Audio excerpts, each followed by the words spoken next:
Behind me is the new Cadillac CT5-V Blackwing, and it's this episode's icon. You ready for this? Go! And before we talk about why the Blackwing is already an icon, we need to discuss why that is the last gas-powered Blackwing. And we're done.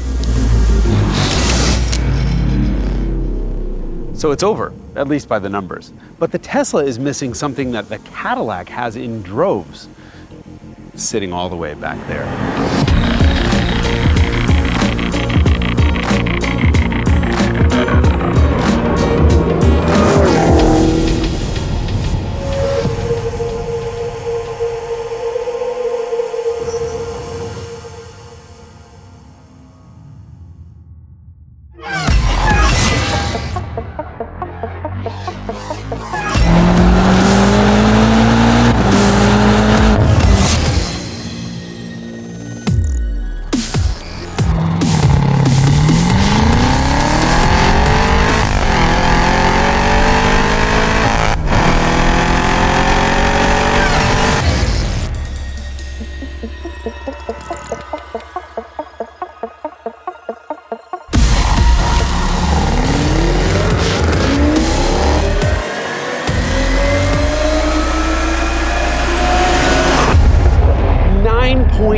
Seconds.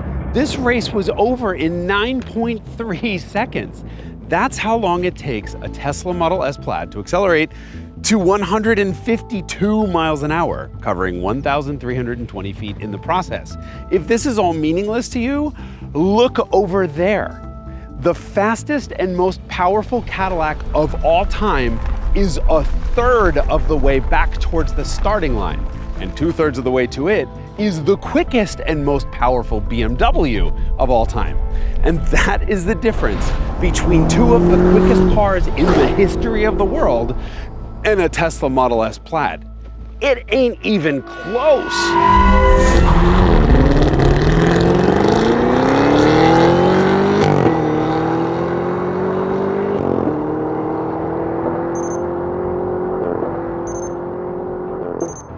And by the way, the slowest Tesla Model S you can buy right now is about as fast as a BMW M5.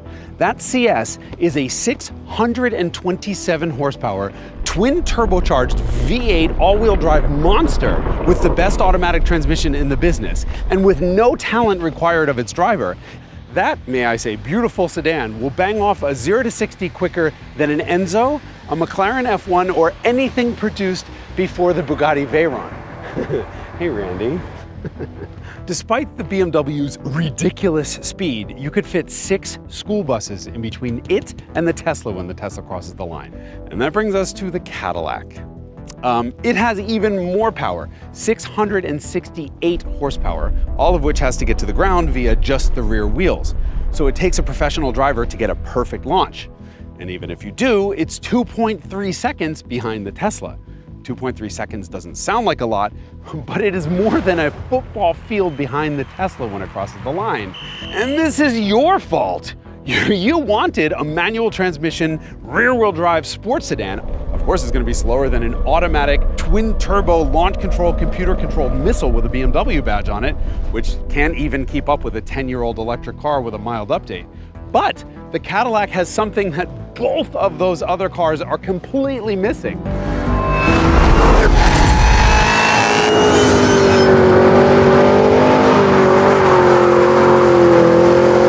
Personality! And most of that comes from the engine. The whimsy, the drama, the sound.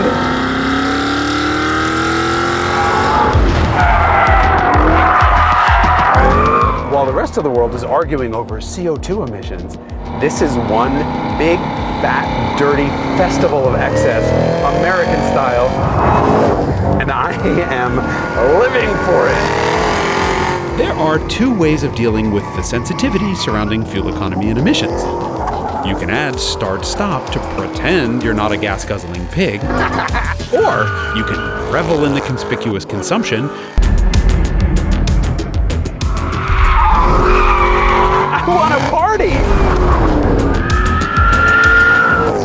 I know I said this car was slow earlier in the episode. Let's put that in perspective for a second. This makes as much horsepower as 3 Volkswagen GTIs. More torque than 2 Porsche 911s.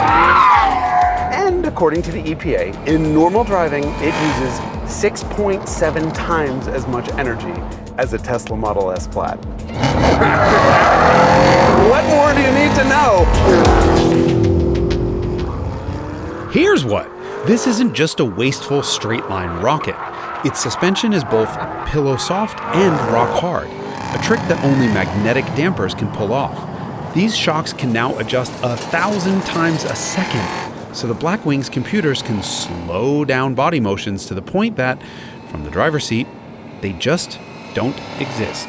You would genuinely think this car has no suspension at all until you aim for a bump, and then you don't feel it. I haven't even gotten to the best part. It's a manual!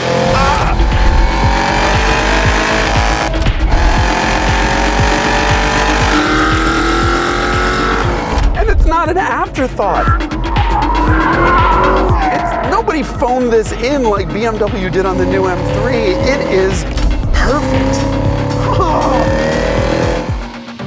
But the handling isn't perfect. GM's trademark is performance cars that are physics-defyingly neutral all the time. The Blackwing doesn't like the happy middle. It prefers both extremes. There's a little more understeer than I'd like, and then you go for the gas and whoa! Lots of oversteer. I'm a little afraid of this thing, but I think I'm supposed to be afraid of it. It's a 700 horsepower rear-wheel drive car. You're afraid of a roller coaster too, right? It's called exhilaration. Scared, mommy. This is, after all, the most powerful and fastest Cadillac of all time. But there's a problem with that. I don't know what that means. I can tell you what that used to mean. Luxury. This magnificent new Cadillac presents truly thrilling beauty in every detail and from every angle. Cadillac called itself the standard of the world and meant it. My town car now, that's big. My Cadillac Brougham, it's bigger. Though that gradually came to mean floaty, cushy land yacht, Cadillac never strayed from opulent luxury. See it today at your Cadillac dealers. It used to be crystal clear what it meant when you said, I drive a Cadillac. Look, your car is more than just transportation. It's an outfit. And as much as we all like to think we buy cars for rational reasons, we don't, or you'd be driving a Toyota Prius. No, your car is your road-going avatar. It's a costume that you put on to broadcast a message to the world about who you are and what's important to you. And so, my question is, what does it mean when you say, I drive a Cadillac?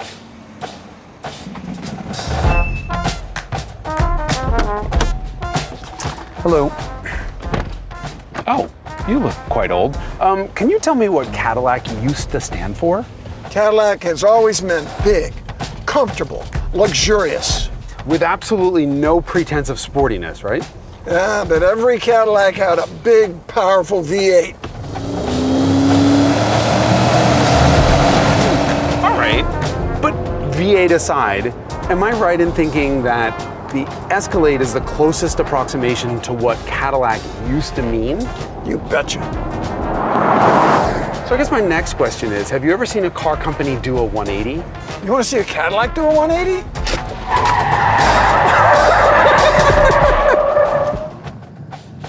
How's that? Allow me to rephrase. Have you ever seen a car company change direction in that it starts to do the exact opposite of what it was famous for? Like Bentley saying, we think we would like to make a subcompact $9,000 economy car.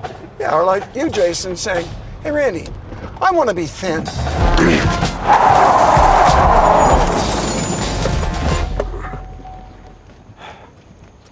Sorry about that outburst. But Cadillac's problem is one of consistency. What does this brand stand for? Is it full-size, pickup truck-based, body-on-frame behemoths? Or is it turbocharged, supercharged, sticky-tired, hard-riding sports sedans that are poised to break lap records?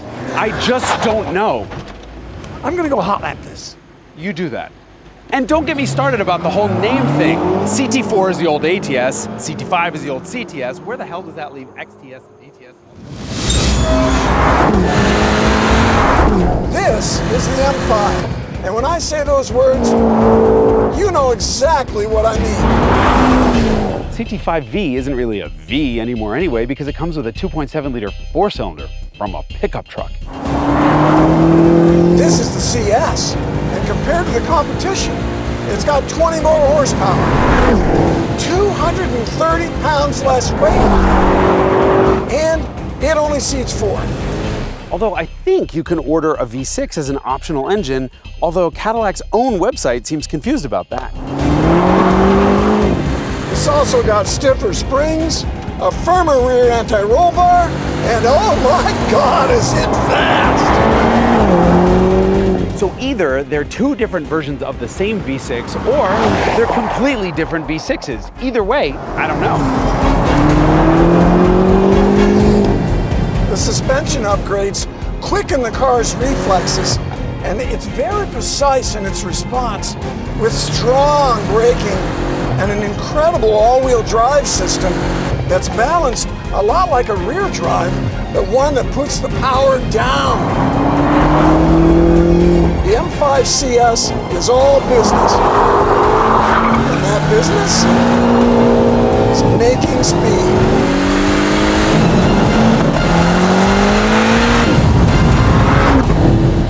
Is a Blackwing still a Blackwing when no one knows it's a Blackwing? Neither one of those cars have a single Blackwing badge on them in the first place.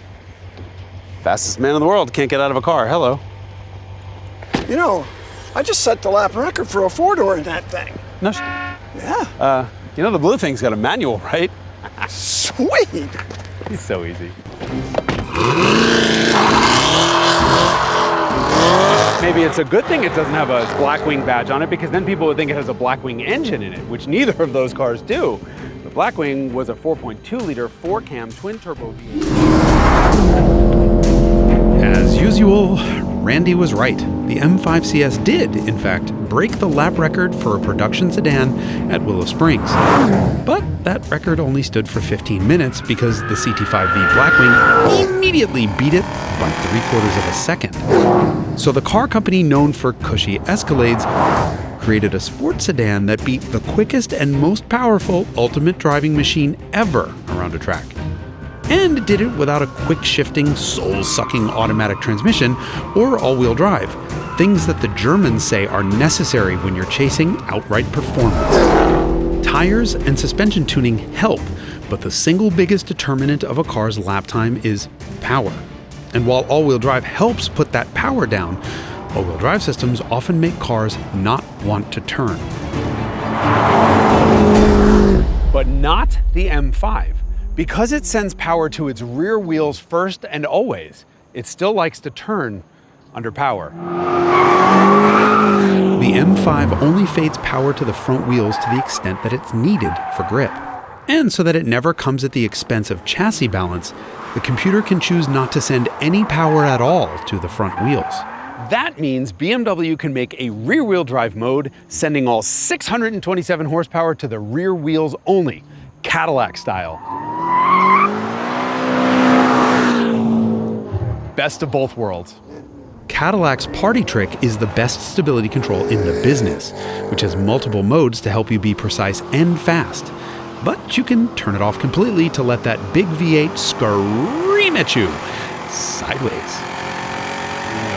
Nothing sounds like a small block. It makes music, where so many other V8s make flatulent noise. And that noise is what we love about gas-powered engines. You probably never stop to think about this, but it's not just the noise, it's the change in noise. Think about it in terms of a saxophone. If you had a saxophone play the same note for an extended period of time, it sounds like a cross between a game show buzzer and a bagpipe. It's horrible. However, have the saxophone move around in its notes and suddenly everyone wants to take their clothes off. Dude, that sounds so sweet. Ew, get away from me.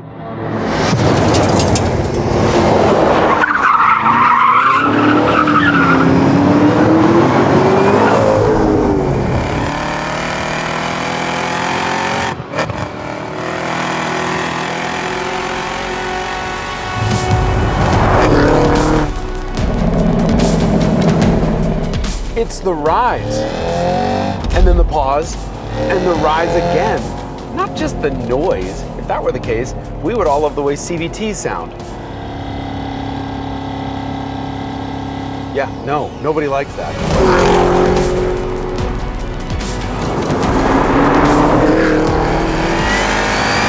As these things get faster, you get to listen to less and less of that music. Part of it is, of course, because you're on the throttle for shorter periods of time. But the bigger issue is that the gears keep getting longer and longer. This Blackwing does 58 miles an hour in first gear.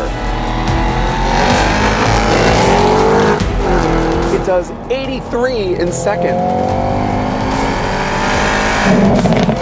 And 113 in third gear. That may be okay on a racetrack, but it's not okay on the road. And there's another thing. With all of this torque on reserve, you could keep up with fast city traffic without ever really going over 1,000 RPM. And you could keep up with a well-driven supercar on a back road without ever shifting out of third gear. All of this power has a drawback. You're flying down a road, but the engine is loafing along at 2,000 RPM. Bored. Luckily, Cadillac has a solution to all of this. It's called the CT4-V Blackwing. It's smaller, less powerful, and less expensive. This is the better sports sedan, and not just because it feels so much smaller, it's because it's slower.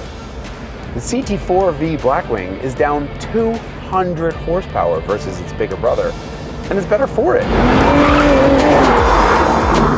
The gearing and the power are much more in line with what you can experience in the real world. The steering is more communicative, the shifter's better. This is just more fun.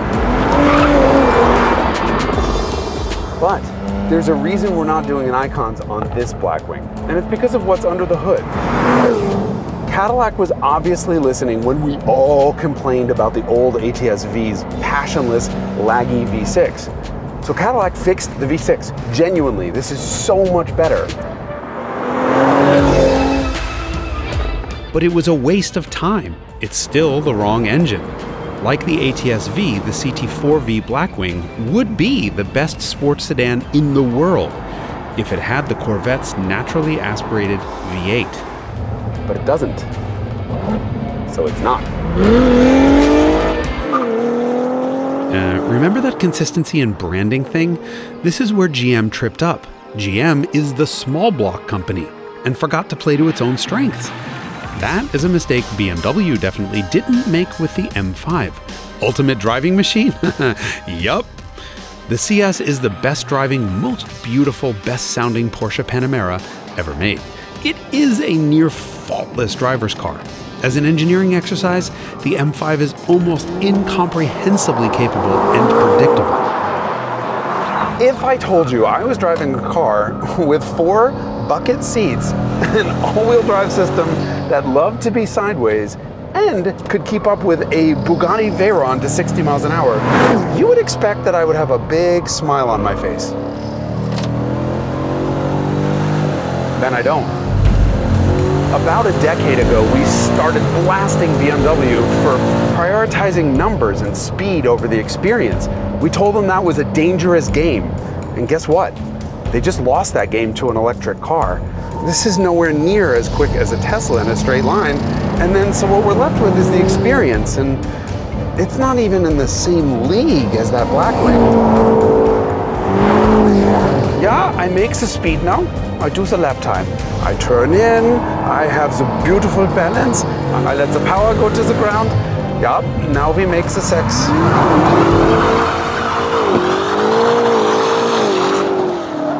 And that is why the CT5-V Blackwing is such a big deal.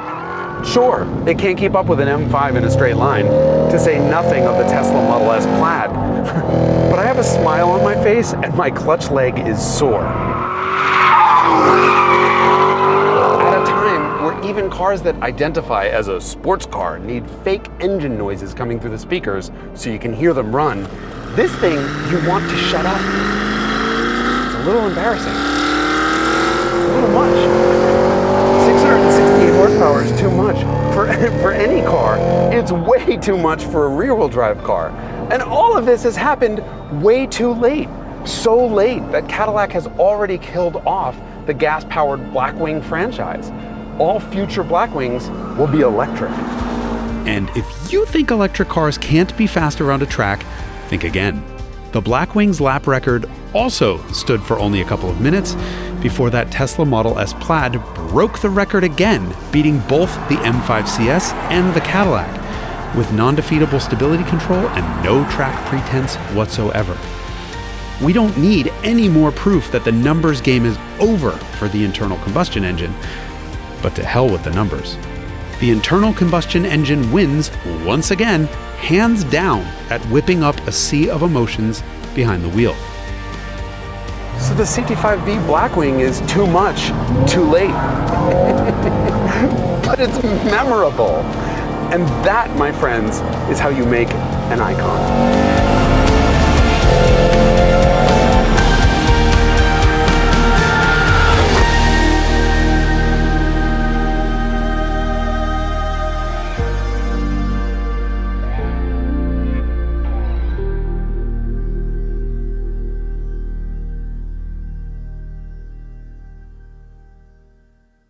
All right, so you're going to keep the Ferrari framed out the entire time, right? Yep. Perfect. Action.